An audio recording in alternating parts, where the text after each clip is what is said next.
Warning, the contents of this video may be disturbing to 2-year-olds. Your discretion is advised. It was a dark and stormy night,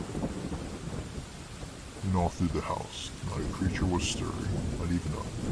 Wait a second, that's the wrong holiday. Whoa. Hello everybody, and welcome back to the channel, and welcome to something new and different. So as you can see, we're not playing a game. We are not even on YouTube reacting to a video. We are on Reddit, and more specifically under the Scary Stories subreddit. So basically what this series is going to be, we're just going to be going through, trying to find some creepy stuff on Reddit. Hopefully creepy. I mean, nothing crazy. I mean, just a little something scary, like we already can see if you're looking ahead, but don't look ahead because we gotta experience this together. So what am I talking about? Anyways, we're here.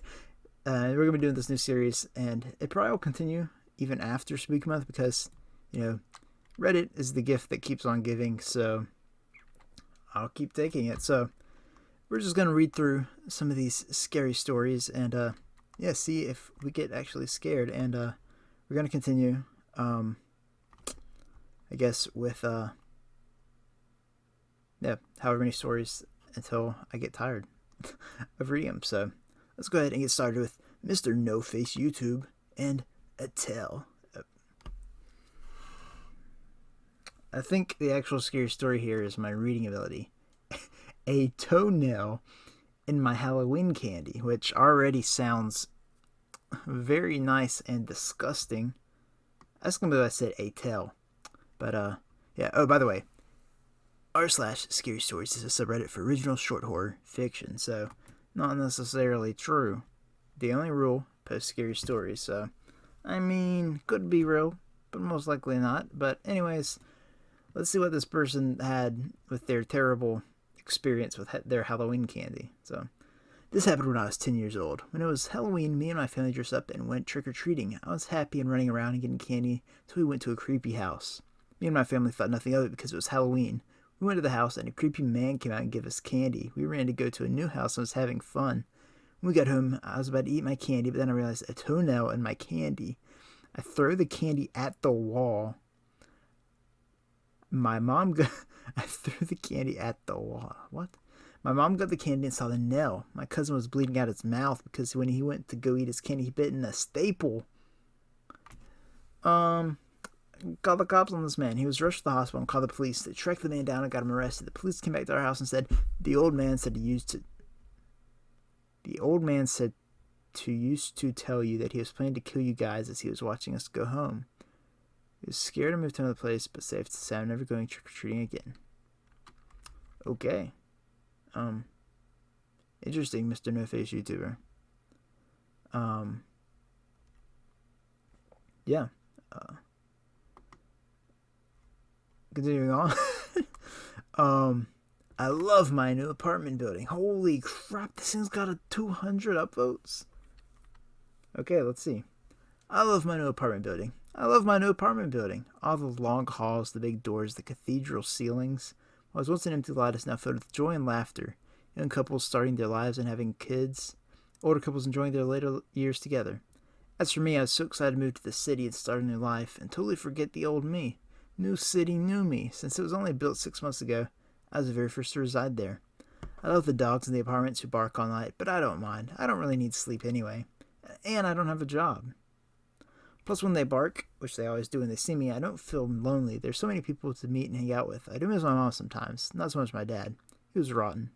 Anyway, my building. The kids are so playful and nice. I love hearing their laughter. It's so loud I can hear it where I reside. There's no laughter in the house I grew up in. All we did was chores, and if we didn't do chores, there'd be consequences. That's why I thought living by myself would be so great. Even if my dad tried to force me to stay. Wait a second. There's a family in apartment 24 that I don't like the dad much. They moved into the building last month. It really reminded me of my life back home, which I try to forget in my new life. The mom cooks, cleans, and works all the time, with 3 kids at home. 2 girls and a boy to be exact. When the mother leaves, the father's mean to his kids. He hits them. I can hear the all too familiar sound. I can hear the kids crying too, and I don't like when I can hear them cry. I decided that I wanted to scare the dad just a little bit, so I knocked on the door, but when he opened it, I was gone. Classic ding-dong ditch, I know, but I never got to do those type of things as a kid because it was rules, rules, rules. So it's fun, I can do it now. How old is this person again?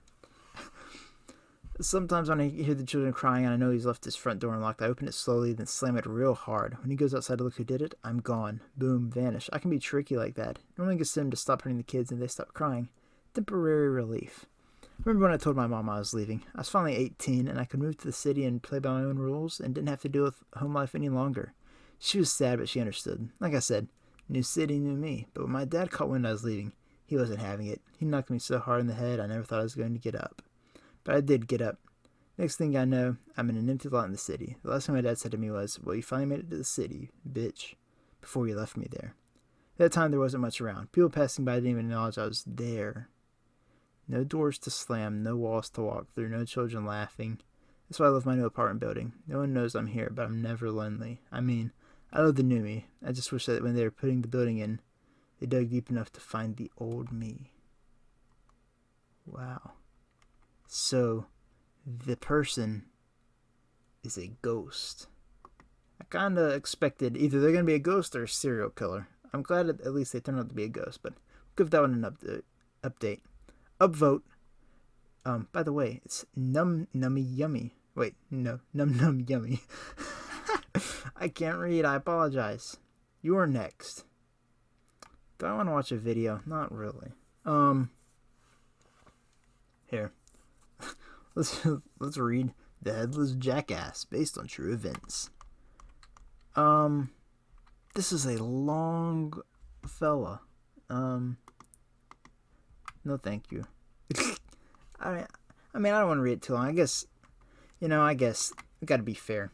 I was on the porch when I heard it. It sounded like a large dirt bike or a small motorcycle.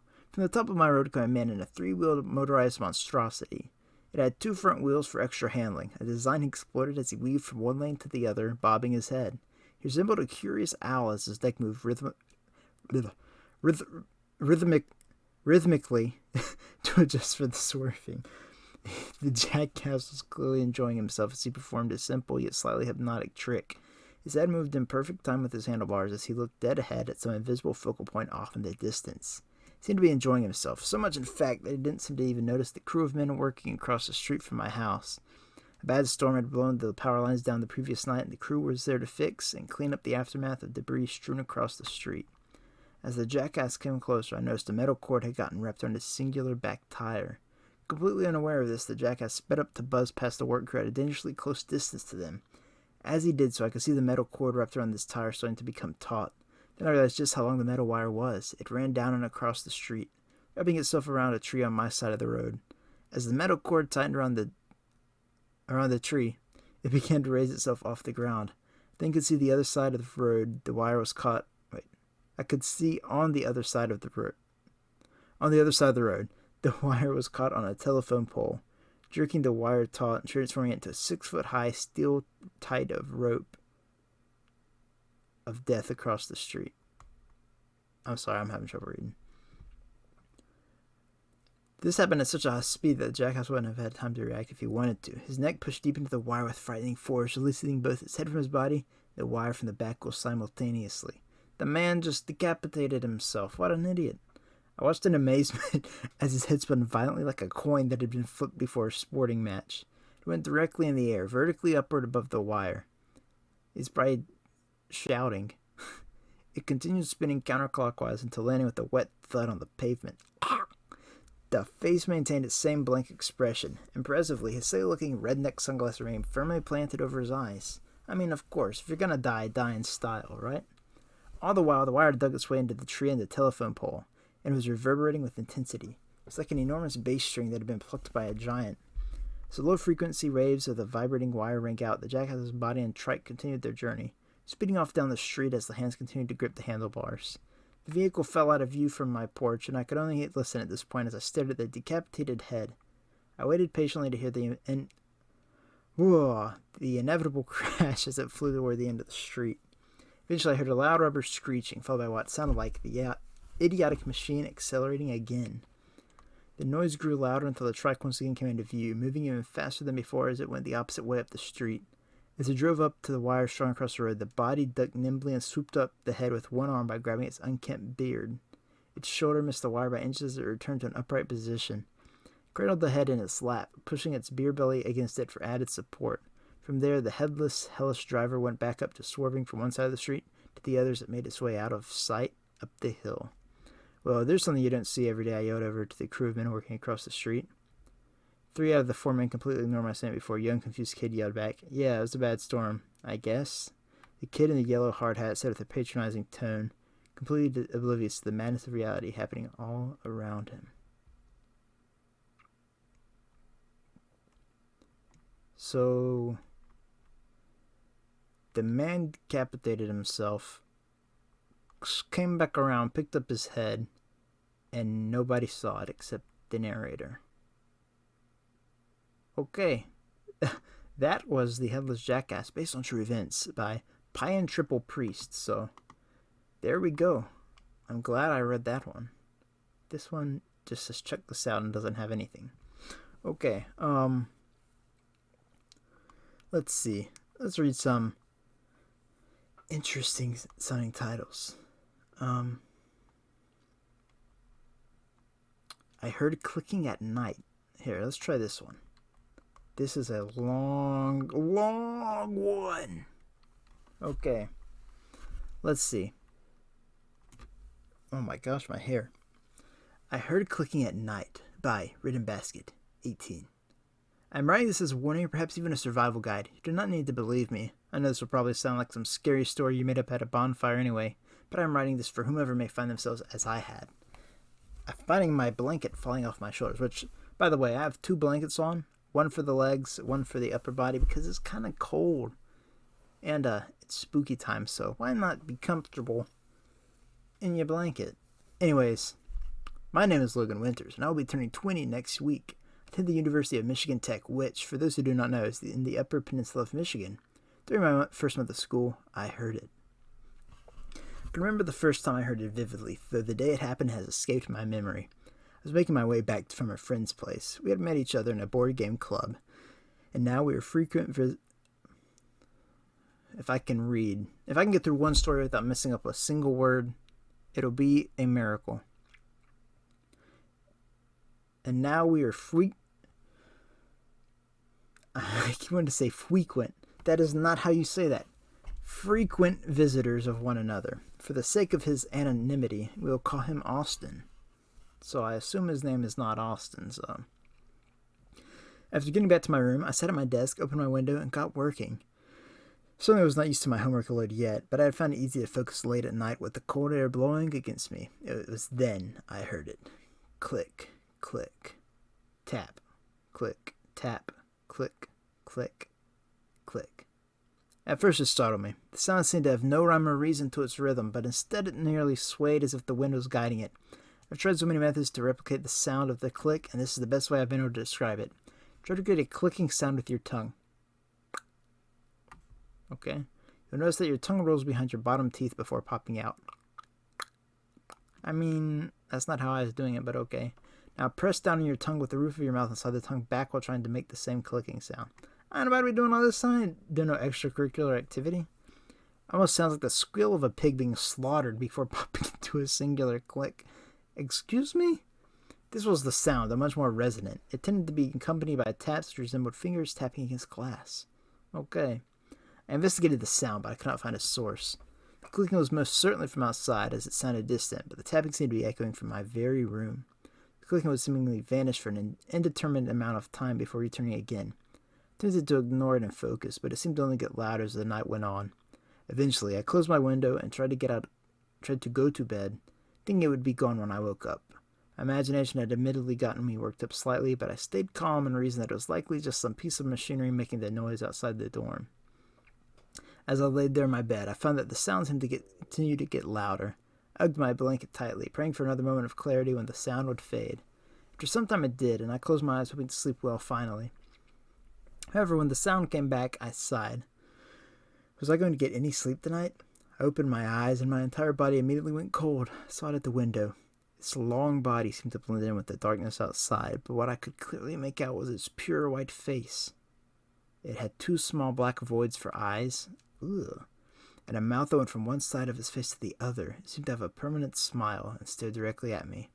It had no hair nor eyes, but I thought it had two black voids. Okay, or any other discernible human-like characteristics.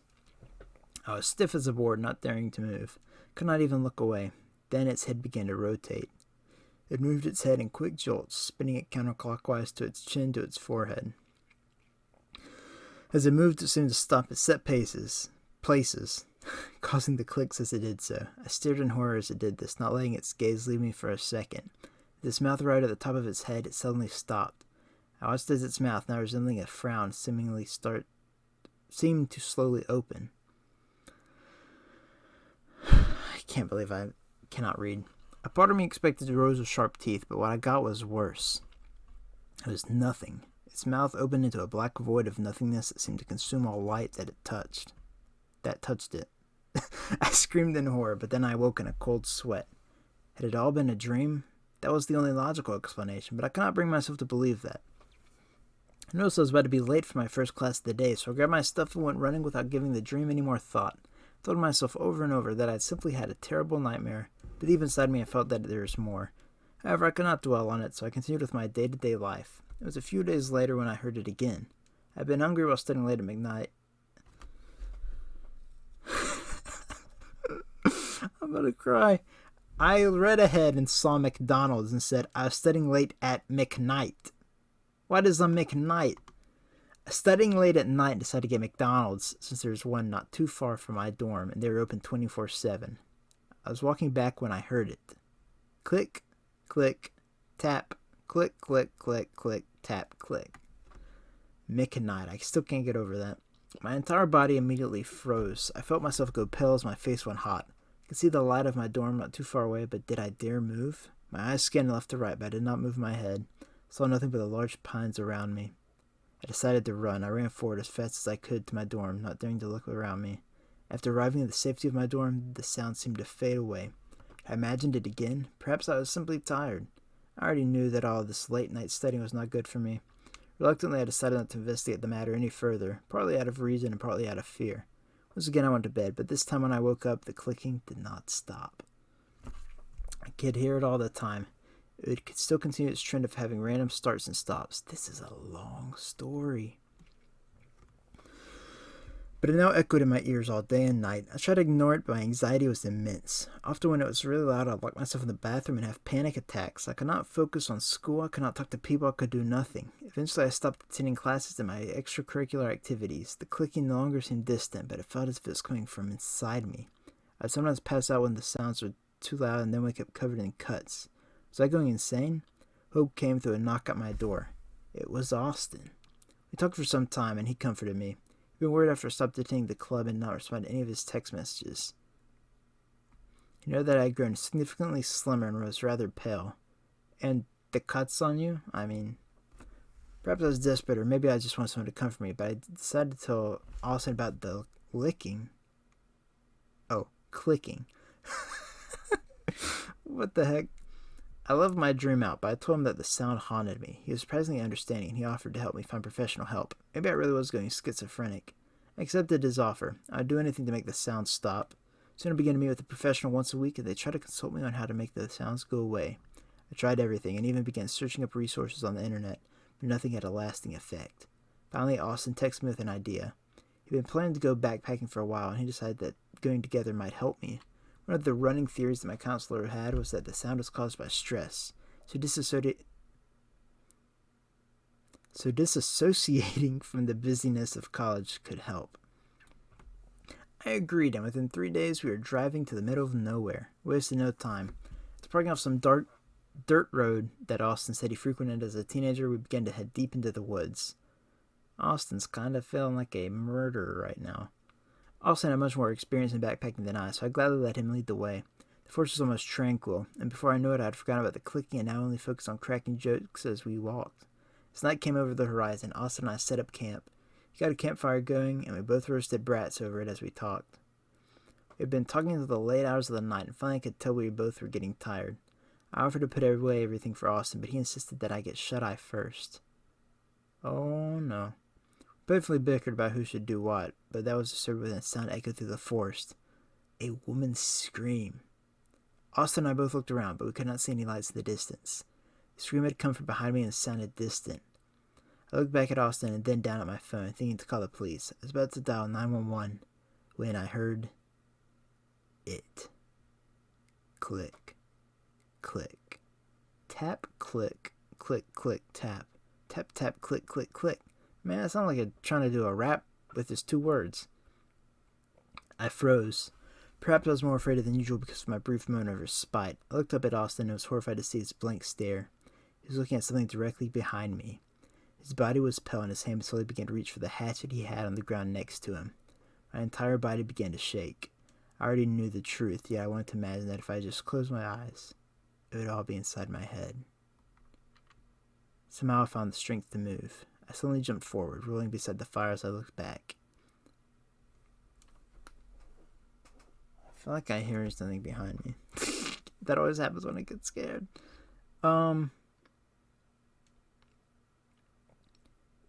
I suddenly jumped forward, rolling beside the fire as I looked back. There it was, its slim body seeming to dangle from the trees directly above where I had been sitting.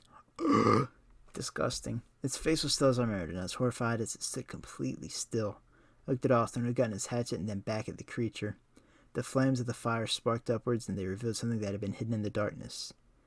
Dangling from the creature's black body was a singular human leg that seemed connected to the rest of the creature's body. The creature suddenly clicked, and its head jolted counterclockwise. As it moved into place, I heard something snap, and blood began to pour from the edge of the creature's white face. The human leg suddenly jolted from the body before hanging limply once again. Austin suddenly lunged forward and struck at the creature. He attempted to strike it in the head, but the creature suddenly opened its mouth so widely that the entire head practically became a void of nothingness and consumed the hatchet. Austin stumbled back as the creature closed its mouth and looked at him before clicking its head once more. Felt hopelessness build inside me once more, but managed to garner the courage to act. I kicked the campfire, sending burning pieces of wood towards the creature. It suddenly reclined, and what I heard was chilling. As the fire caught onto the white face of the creature, it retreated into the woods and began to let out a putrid scream. It sounded like that of the woman from earlier, but it sounded like as if it was gurgling through a liquid. The sound grew distant at a horrifying rate. Just how fast was that thing? The fire ended up spreading. We called the police and told them that shortly after we had heard a woman scream while backpacking, a wild animal had attacked us and knocked into our campfire. Somehow they believed it. The fire was eventually contained, and the story given by the cops was that the woman was killed by a black bear that was causing havoc in the forest. Austin and I both agreed to never tell anyone the truth, but I feel like I have to share this. If you hear clicking at night, you're not going insane. If you hear clicking at night, you're not going insane. I do not know why that thing did not kill me, but I'm not going to take this chance for granted. If it finds you, do not succumb to madness or you may end up like it. I only hope that you're able to find this post and find a way to survive. Alright, so that was I Heard Clicking at Night. We'll give you a vote, Mr. or Miss Written Basket 18. I was expecting a plot twist at the end, but alas, that is not what happened. But anyways, I think we'll end this first video here of scary stories from Reddit. I guess is what we'll call the series. I don't know. But anyways, well, we got 1, 2, 3, 4 stories in. So pretty nice. But yeah, if you guys do want to see some more videos like this, or me checking out some other scary Reddits, let me know one to check out, and we can try. So yeah, thank you so much for watching. Hope you guys enjoyed the video. If you want to see some more, be sure to let me know. And I'll catch you all in the next one. Goodbye.